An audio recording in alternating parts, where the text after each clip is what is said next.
O tema da nossa mensagem dessa noite é libertação através da confissão. Eu peço que você abra a sua Bíblia no Salmo 32. Temos falado sobre graça imensurável, temos falado sobre coração humilde.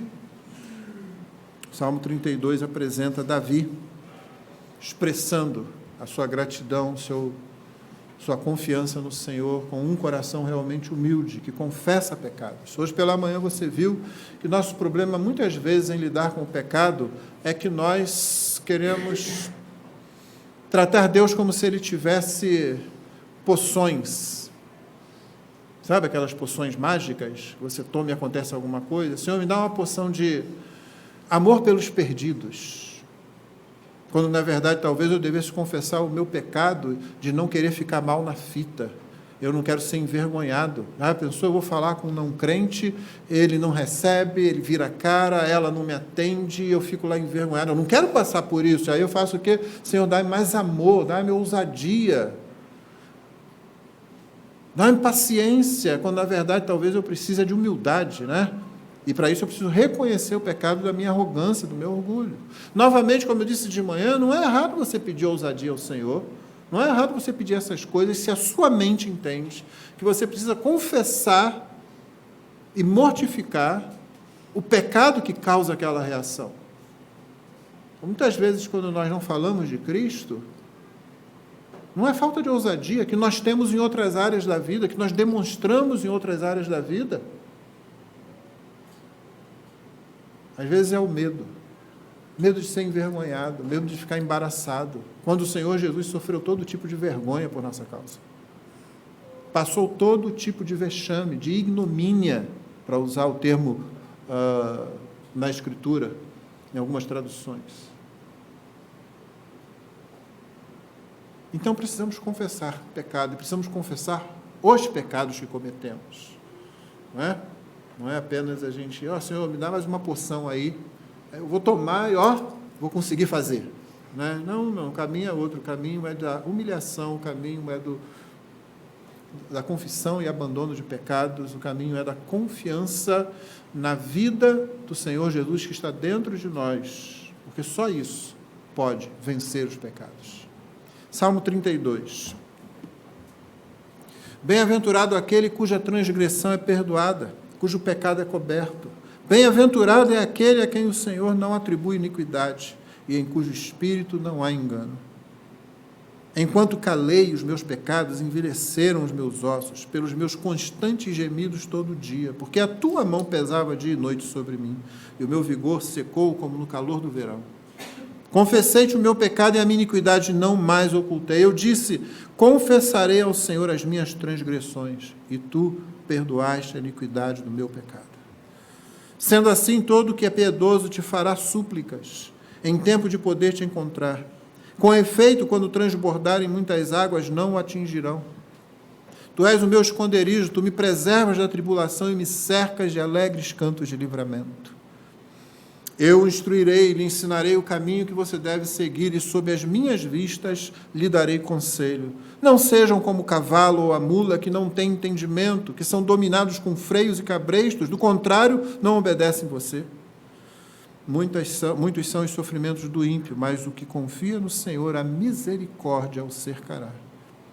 Alegrem-se no Senhor e regozijem-se, ó justos. Exultem todos vocês que são retos de coração. Palavra do Senhor. Que salmo maravilhoso, né? Que salmo bonito. Tem salmo feio?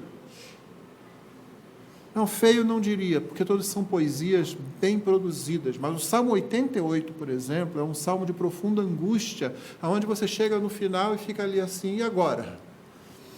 Ainda bem que ele é 88, já tiveram 87 antes dele, e depois tem até completar 150. Mas tem pelo menos um salmo que se identifica com a gente quando você parece não ver saída, quando parece que não tem luz no fim do túnel. Os salmos se identificam com a gente se identifica com os salmos, porque eles expressam a palavra de Deus em sentimentos humanos. E no caso do Salmo 32, o que nós temos diante de nós é um salmo de alegria, é um salmo de regozijo. Você já fez aquele exame de saúde que o diagnóstico foi o melhor possível? Eu fiz essa semana, levei para o médico lá. Ele disse, olha, está tudo bem com você. Vamos continuar controlando. Mas é bom, não é? Você ouve outro diagnóstico, mesmo que seja uma coisa que você possa tratar, você sabe que vai ter que entrar naquela situação e lutar com ela. E a gente vai confiando no Senhor. Mas não é bom quando vem um diagnóstico e diz, olha, está tudo bem, vamos continuar. Esse salmo é muito mais do que isso, muito mais do que isso. Por isso esse tom alegre. E ao mesmo tempo, como você viu, há avisos também, há advertências para aqueles que não estão atentando para essa bem-aventurança com a qual o salmo é iniciado. Bem-aventurado é uma expressão muito boa. Algumas traduções, às vezes, traduzem e colocam feliz. Eu não gosto. Feliz parece estático. Feliz parece algo que já se completou, já terminou. E o próprio Salmo está dizendo, olha, as minhas iniquidades, elas estão presentes. Às vezes eu me calo, eu não quero confessá-las, eu quero escondê-las, eu quero ocultá-las, eu quero fingir que elas não estão ali. Eu pareço aquele doente que quer negar a doença que tem. E por causa disso, não acessa o remédio, não vai utilizar o tratamento. E quando isso acontece, os meus ossos vão se secando.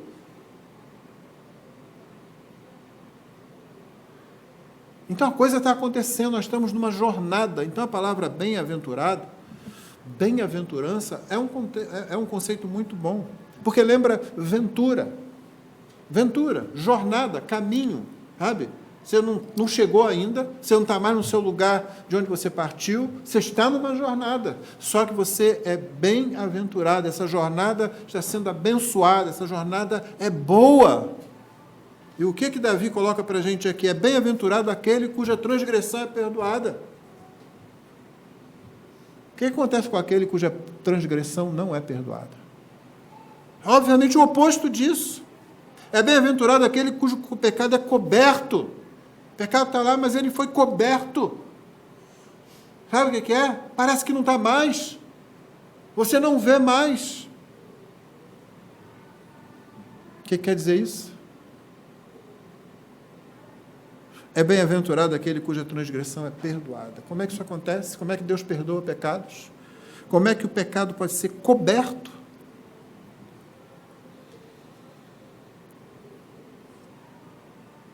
Davi tinha experimentado isso várias vezes na sua vida. Pecava como qualquer um de nós. E cometeu pecados que alguns de nós nunca vamos cometer, pela bondade e graça de Deus.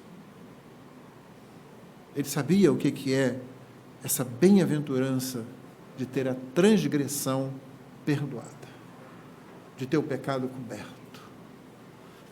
Se quiser usar o restante do vocabulário bíblico, ter o pecado esquecido, ter o pecado lançado nas profundezas do mar, ter o pecado distanciado de você. Você pode multiplicar os textos bíblicos que falam de que Deus dá um jeito no pecado, mas como que ele faz isso? No tempo de Davi, a fé era depositada na palavra de Deus. No nosso tempo, a fé é depositada na palavra de Deus. No tempo de Davi, a palavra de Deus, em que a fé era depositada, era aquela que dizia, olha, você vai ao templo, você vai ao tabernáculo, mais tarde ao templo, você oferece isso, você oferece aquilo. Enquanto o sacerdote faz a intermediação, você fica ali em humildade, confiante, em humildade e fé. Você é o beneficiário daquilo que o sacerdote está fazendo. Uma vez por ano, todo o povo chegava diante de Deus, se humilhava, se preparava com jejum, e então o sumo sacerdote oferecia o sacrifício, porque ele era o intermediário, aquele que tem acesso a Deus. Ele ia lá no Santo dos Santos, num lugar onde ninguém nunca entrava, só ele. Enquanto você, junto com o povo, o que nós estaríamos fazendo? Lá fora.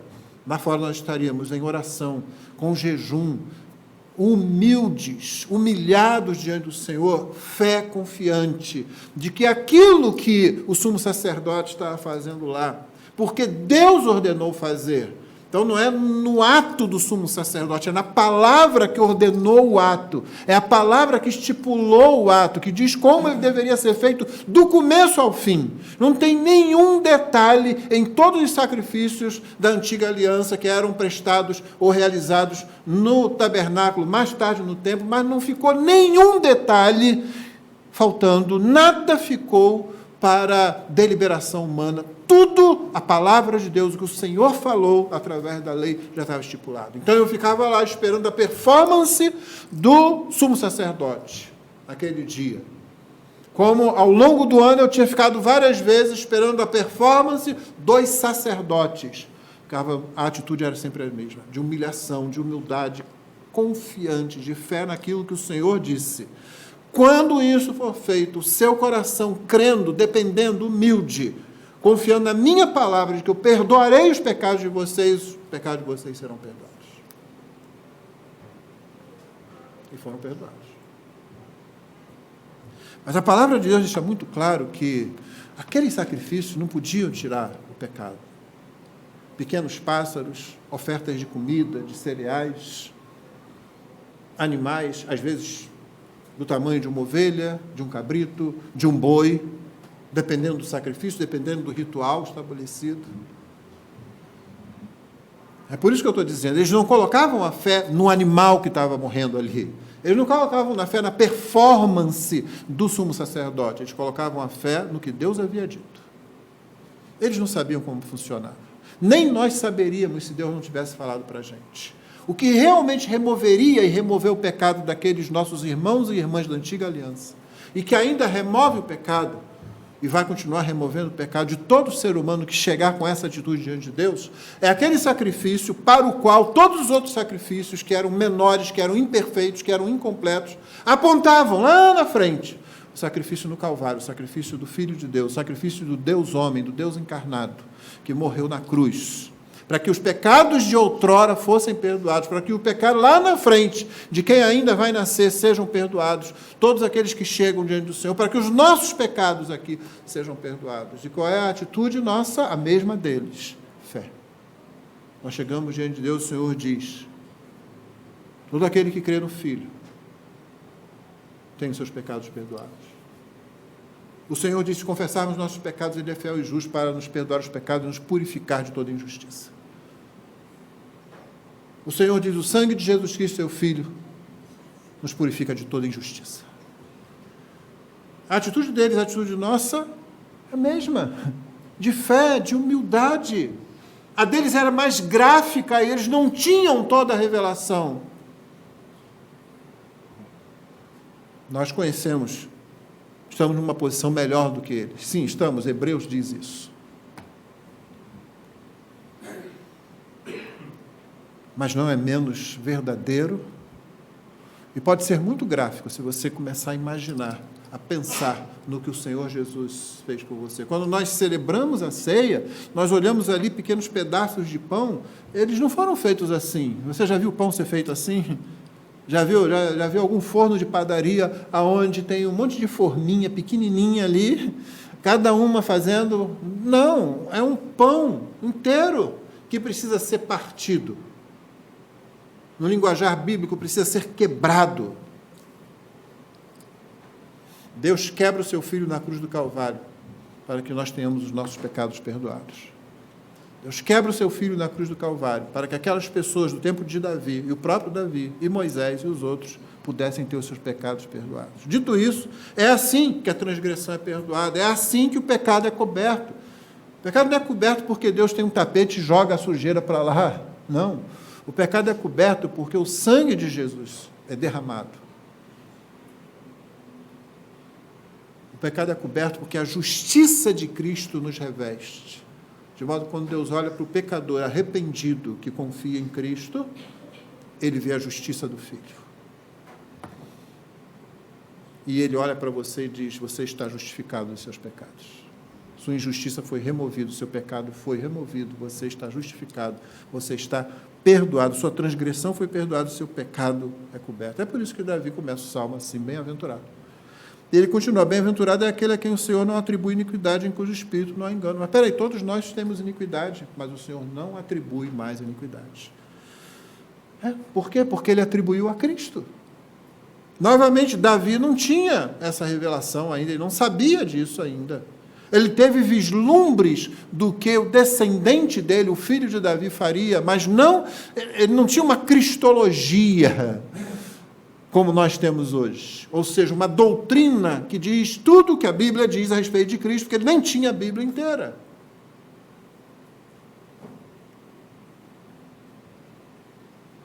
Davi foi profeta. Ele não era o profeta, um dos profetas, mas ele profetizou. Pedro fala isso, né? Sendo profeta, ele profetizou, dizendo... E aí ele cita, disse o Senhor ao meu Senhor, assenta-te à minha direita, até que eu ponha os teus inimigos como estrado dos teus pés. Então ele teve vislumbres, mas não tudo que nós sabemos. Mas ele tinha uma ideia do que é não atribuir a iniquidade. A iniquidade está em mim. Um dos rituais, alguns deles faziam com que você se identificasse com a vítima. Em alguns deles você ia e colocava a mão sobre a cabeça do animal. O sacerdote ora, e é como se os seus pecados tivessem sido transferidos para aquele animal, mas eles não foram transferidos não, tá? O pecado está em você. Só que o animal, aquele animal, a ele é atribuído o teu pecado, atribuído a tua injustiça, a minha injustiça. É o símbolo da transferência, mas não há transferência realmente. Da mesma forma, irmãos, e isso simboliza muito bem no Calvário, Cristo nunca se tornou pecador, Deus nunca pegou o seu pecado, tirou de você e botou lá em Cristo, não. Cristo, a ele foi imputado o seu pecado, o meu pecado. Como se culpado ele fosse, como se ele tivesse cometido, como se ele estivesse impuro. E a mim foi imputada a justiça de Cristo, como se eu nunca tivesse pecado, como se eu nunca tivesse cometido impureza nenhuma.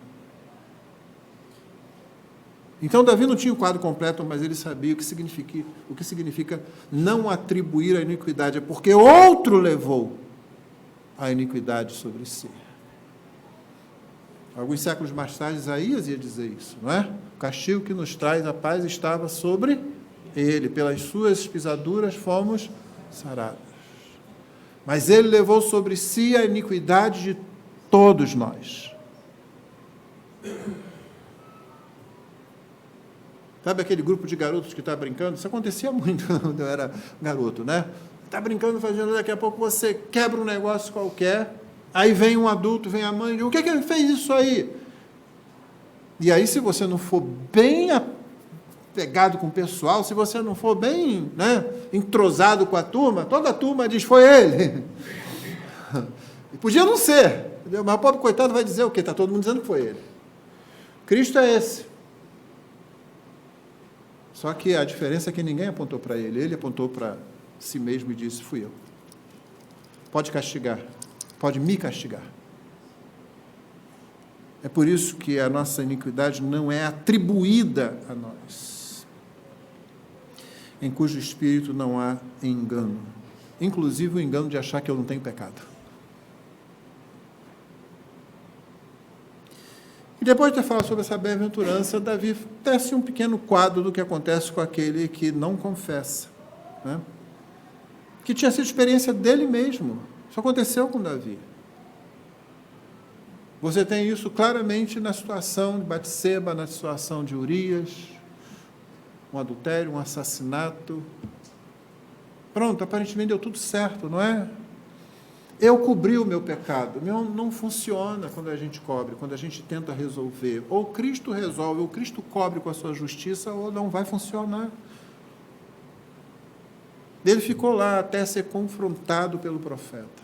Então ele sabe bem o que ele está escrevendo. Enquanto calei os meus pecados, os ossos envelhecem, aquilo vai morrendo dentro de você, principalmente se você é de Deus, se você pertence a Cristo. Ou você confessa ao Senhor, ou você busca a solução do Senhor, ou você continua sendo moído de dentro para fora. Envelheceram os meus ossos pelos meus constantes gemidos todo dia, e na verdade isso aqui é bênção.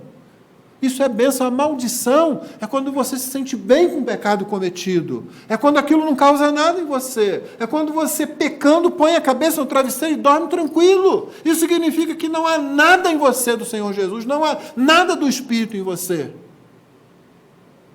Pode ser que uma vez ou outra isso aconteça com você. Embriagado pelo pecado, enfeitiçado pelo pecado. Mas com o crente isso não dura muito. Ele começa a ser incomodado, isso começa a atrapalhar, ele começa a não dormir, ele começa a ter problema. A saúde pode ir embora. Não pense que todo problema de saúde decorre daí, mas certamente muitos decorrem daí. O próprio Davi experimentou isso. Por quê? Porque a tua mão pesava sobre mim. O que é que você preferia? Que o Senhor pesasse a mão sobre você ou que Ele dissesse, segue o teu caminho, seja feita a tua vontade, no julgamento a gente se encontra e você vai pagar por esse pecado. Então, porque a tua mão pesava dia e noite sobre mim, ainda é o cuidado divino, ainda é o cuidado de Deus. O meu vigor secou, como no calor do verão, porque a mão do Senhor pesa. Não é maravilhoso? A gente geralmente, a mão vai pesar. Eu fui criado numa igreja que de vez em quando aparecia alguém dizia, a mão do Senhor vai pesar. Mas era assim, o Senhor vai te castigar. E a gente é adolescente, né? O Senhor sabe o que eu fiz. Terrível, né? Não é disso que está se falando. Não se trata de um Deus caprichoso, de um Deus vingativo com os seus próprios filhos. Não. A mão do Senhor vai pesar porque o Senhor tem cuidado de nós. Porque Ele não vai deixar você entregue a você mesmo, então Ele pesa a mão dele. E aí você perde a noite de sono, e aí você perde o vigor. E aí você faz uma coisa sábia. Vou confessar o pecado. Confessei-te o meu pecado. A minha iniquidade não mais ocultei. Eu disse, confessarei ao Senhor as minhas transgressões. É aquele quando você chega, Senhor, é isso aí. Não tem jeito, não tem para onde fugir, não tem. E você se entrega. E quando você espera que venha um raio de Zeus, Deus não é Zeus. Até porque Zeus nunca existiu. Ele não fica atacando raio nos outros, não quer dizer que ele não possa fazer, não quer dizer que ele já não tenha feito. Não quer dizer que ele não venha fazer mais, tá? Antes que você pense aí que Deus é algum tipo de fracote. Não. Quando você confessa o pecado, quando você não oculta mais o pecado, tu perdoaste a iniquidade do meu pecado. É por isso que ele começou bem-aventurado. É bem-aventurado aquele cuja transgressão é perdoada, cujo pecado é coberto, a quem o Senhor não atribui iniquidade. Ele disse, olha o caminho, confessa o pecado, você está livre. Não há uma semelhança sobre a confissão de pecado? Você não vê um paralelo entre a confissão de pecado e quando você cede à tentação?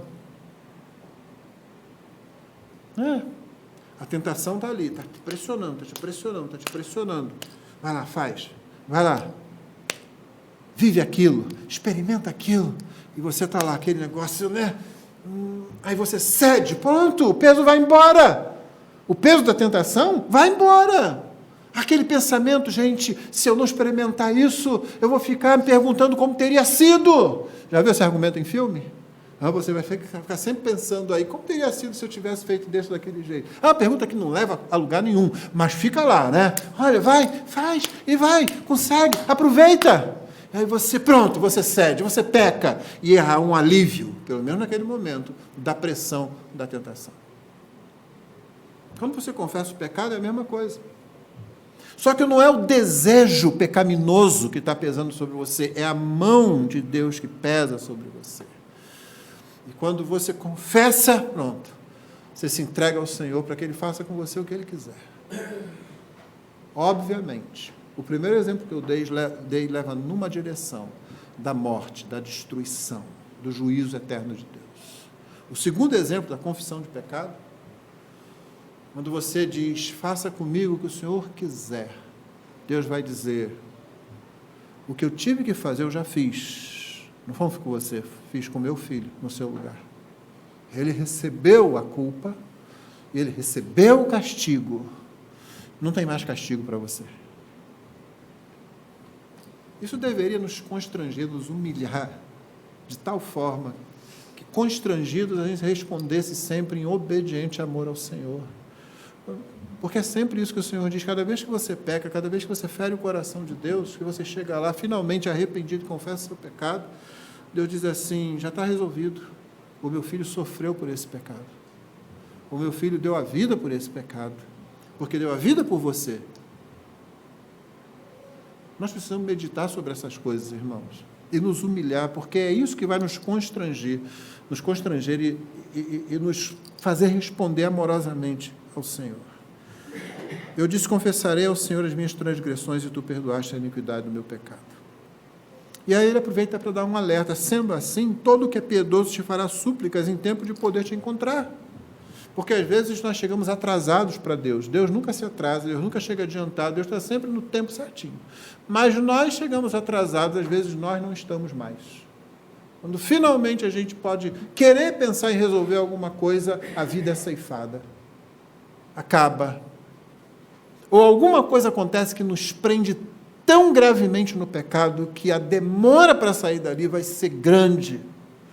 Aquela decisão de um momento que se toma e a vida toda fica comprometida. Quantos jovens, quantas moças e quantos rapazes perdem boa parte da sua vida por causa de uma decisão, de um momento.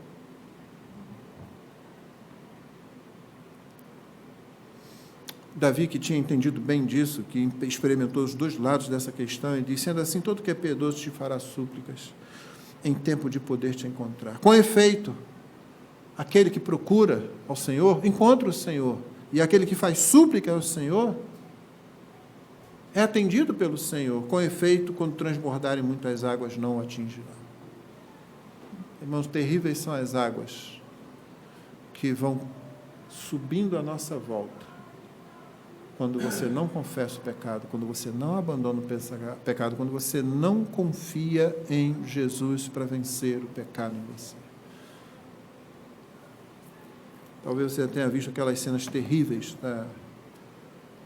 nos rios, quando dá aquilo que eles chamam de tromba d'água ou cabeça d'água. Você já viu pessoas tentando escapar e não conseguindo? O pecado arrasta muito mais, e arrasta para a morte, para dois tipos de morte: a morte física e a morte eterna também. Mas aquele que busca o Senhor, confia, confessa o pecado, com efeito, quando transbordarem muitas águas, não atingirão.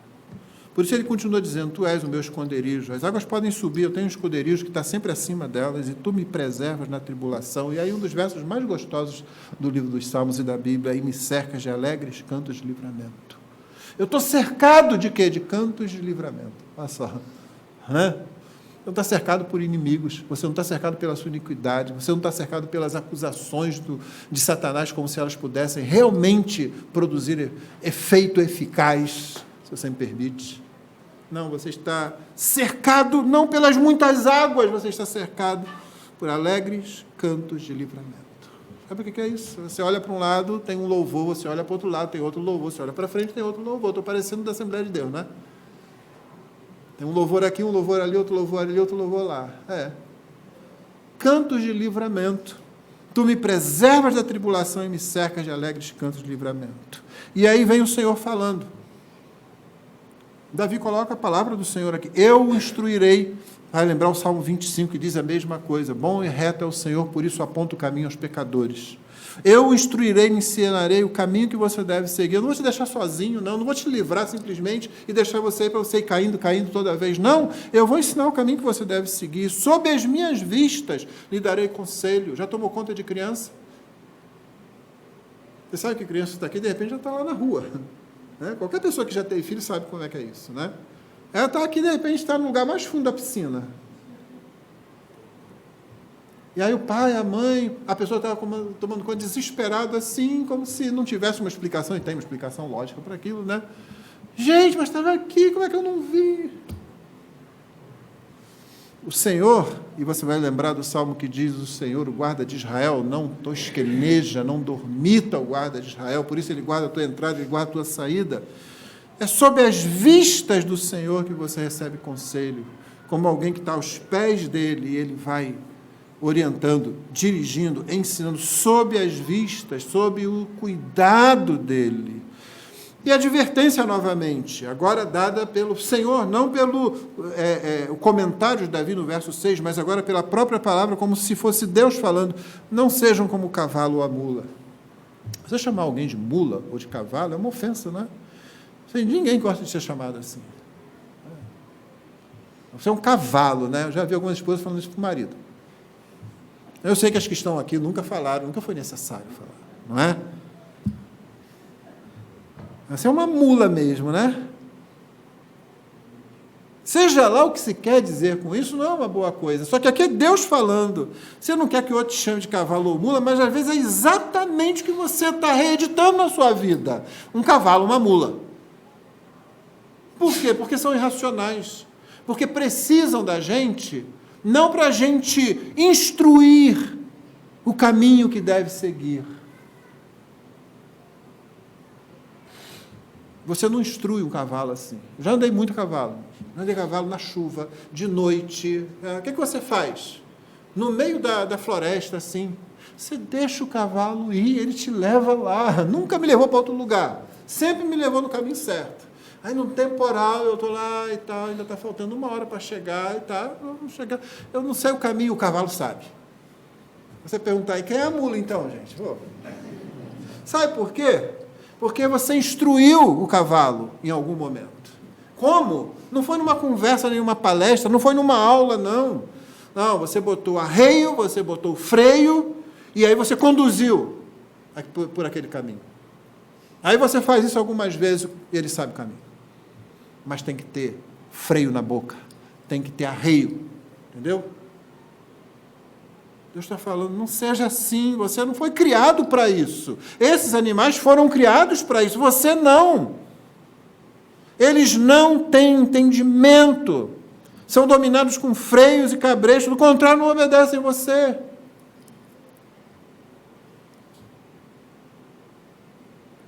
É como se a gente estivesse dando pernada para lá e para cá, coice para lá e para cá, não é?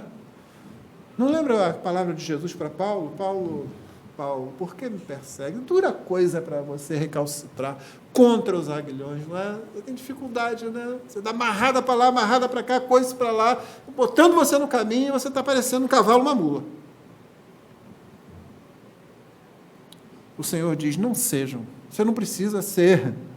O Senhor quer instruir você, o caminho que você tem que seguir, Ele quer mostrar para você debaixo dos cuidados dEle, da vista dEle. Ele dá o conselho. E aí ele termina com uma conclusão lógica sobre cada um daqueles, o que ouve o que o Salmo ensina e obedece, o que ouve e ignora, e depois ele volta a convidar a alegria ao júbilo. Então, o versículo 10, muitos são os sofrimentos do ímpio. O ímpio vai sofrer. Sim. E o crente que age como ímpio vai sofrer. Vai ter que ter o Senhor puxando arreio, puxando freio, de vez em quando dando com uma varada. O ímpio sofre, e o crente que age como ímpio também. Mas o que confia no Senhor, a misericórdia o cercará. Eu gosto da tradução que diz, a misericórdia o assistirá. Né? Você, como uma passagem aérea, eles perguntam lá, você precisa de assistência para alguma coisa? Aí, se você puser lá, vai ter uma pessoa lá para assistir você naquela necessidade. A misericórdia nos assiste, nos cerca, está ali, pronta para nos ajudar. Alegrem-se no Senhor e regozijem-se, ó justos, exultem todos vocês que são retos de coração. Basta dizer que justo e reto de coração aqui não é uma pessoa perfeita. Esse vocabulário no Antigo Testamento significa aquela pessoa que teme ao Senhor e quer obedecer ao Senhor. Não é perfeita, não consegue obedecer sempre ao Senhor, mas tem grande prazer em vir para o Senhor e confessar os pecados e abandonar os pecados. Às vezes, precisa ter um puxão de cabresto, um puxão de freio, mas volta como Davi fez, confessa os pecados e abandona o pecado. Esse é que é o justo, esse é que é o reto de coração. Não é? Essas palavras não significam uma pessoa perfeita, nem uma pessoa legalista, significa aquela pessoa que teme ao Senhor e que quer obedecer à lei do Senhor, quer estar na presença do Senhor, o que se diz para ela? Alegrem-se no Senhor, regozijem-se, ó justos, exultem todos vocês que são réus de coração. Por quê? Porque bem-aventurado é aquele cuja transgressão é perdoada, cujo pecado é coberto. Bem-aventurado é aquele a quem o Senhor não atribui iniquidade. O Senhor nunca vai atribuir a sua iniquidade a você, porque Ele atribuiu a Cristo na cruz. O Senhor cobriu a iniquidade minha e sua com a justiça de Cristo. Nunca isso vai ser trazido de novo diante de nós. Por isso, alegre-se, exultem. Todo culto cristão mistura contrição por causa da nossa confissão de pecados com alegria por causa do perdão dos pecados. Nós somos libertos, irmãos. Não por fazer certos rituais aqui e ali, nós somos libertos quando confessamos o nosso pecado e quando sentimos o revigorar da vida. O osso seco passa a ser um osso vivo de novo. É como aquela terra seca, a chuva cai e ela começa a ter vida novamente. Você está em pecado. Se o pecado tem sido uma luta para você, é hora de confessar e abandonar. Lembra das conclusões de hoje de manhã. Confesse o pecado específico. Não faça isso sozinho. Você não precisa fazer isso sozinho. Confia no Senhor. Confia no Senhor. Coloca a sua confiança na palavra dele, que ele perdoa pecados. E ore sim, pelo poder de Cristo para vencer o pecado na sua vida. Faça isso com seus irmãos também, mas lembre de tirar a tábua que está no seu olho antes de tirar o cisco que caiu no olho do seu irmão. Feito isso, ajude seu irmão. Que o Senhor nos abençoe, irmãos, e que nós nos alegremos nele, porque ele perdoou os nossos pecados.